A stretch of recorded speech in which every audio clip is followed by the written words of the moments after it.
अब बिहार की चुनावी राजनीति की बात करते हैं, जहां चुनाव में तो अभी करीब 4 से 5 महीने का वक्त बाकी है, लेकिन राजनीतिक दल अति सक्रिय है। हर किसी राजनीतिक दल की कोशिश ये है कि वो एक ऐसे गठबंधन का हिस्सा बने जिसके जीतने की संभावना ज्यादा हो।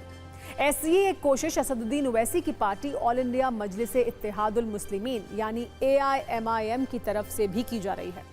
ओवैसी की पार्टी के बिहार अध्यक्ष अख्तरुल ईमान ने राष्ट्रीय जनता दल को चुनावी फ्रेंड रिक्वेस्ट भेजी है और ये रिक्वेस्ट डायरेक्ट RJD प्रमुख लालू प्रसाद यादव को भी भेजी गई है। AIMIM के बिहार चीफ ने एक पत्र लिखा है और लालू यादव से अपील की है कि AIMIM को महागठबंधन में शामिल करें। इस पत्र में यह कहा गया है कि चुनावों के दौरान सेक्युलर वोटों का बिखराव न हो। सांप्रदायिक ताकतों को रोकने के लिए सेक्युलर वोटों का एकजुट होना जरूरी है। इस चिट्ठी से पहले असदुद्दीन ओवैसी खुद भी गठबंधन का संकेत दे चुके हैं, लेकिन RJD की तरफ से अभी फ्रेंड रिक्वेस्ट को होल्ड पर रखा गया है। कोई फैसला नहीं लिया गया है।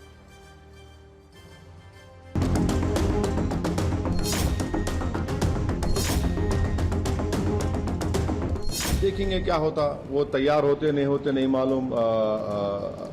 राजद वाले क्या होता देखेंगे, नहीं है तो हम चुनाव लड़ेंगे भाई, दबा के लड़ेंगे। ओवैसी साहब मूलतः में उनका बेस हैदराबाद में है। उनके चुनाव लड़ने से क्या होता है नहीं होता है ये ओवैसी साहब भी जानते हैं, उनके सलाहकार भी जानते हैं। अगर आपकी मंशा है कि बीजेपी की अधिनायकवादी चरित्र को शिकस्त दी जाए, अगर नफरत की उनकी राजनीति को शिकस्त दी जाए, तो कई दफा चुनाव ना लड़ने का फैसला भी उसी तरह का फैसला होगा। मुझे उम्मीद है उस पर विचार करेंगे।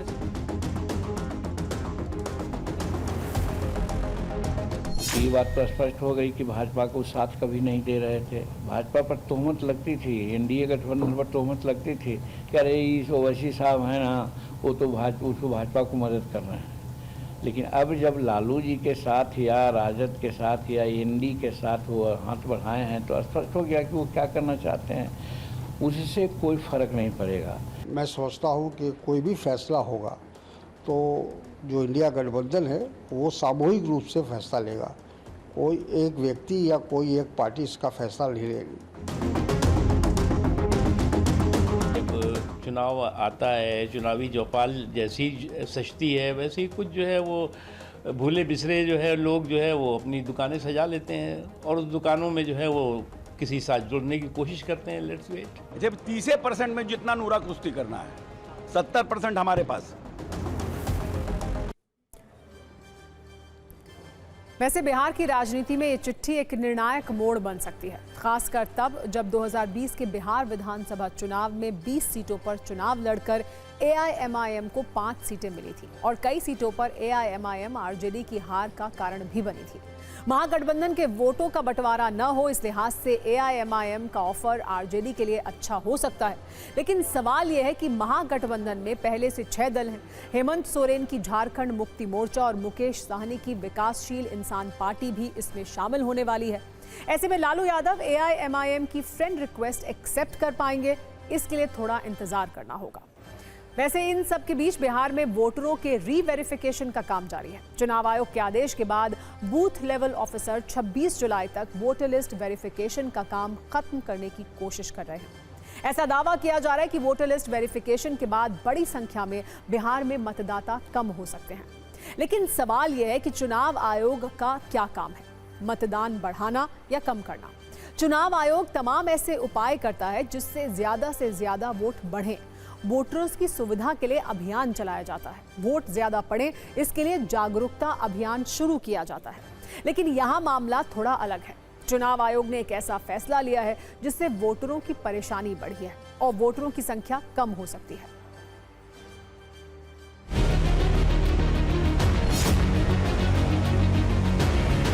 बिहार में मतदाता गहन पुनरीक्षण का काम तो चल रहा है। सबकी अपने अपने परेशानियां हैं। कुछ को जो गणना प्रपत्र है वो अपना नहीं मिल रहा है, कुछ के पास कागजात नहीं हैं। लेकिन जो कागजात पहुंचे हुए हैं, जो BLOs लेकर पहुंचे हैं, उनमें कई तरह की गड़बड़ियां भी सामने आ रही हैं। अब ये देखिए, ये मूछ वाली लक्ष्मी देवी को ज़रा देखिए।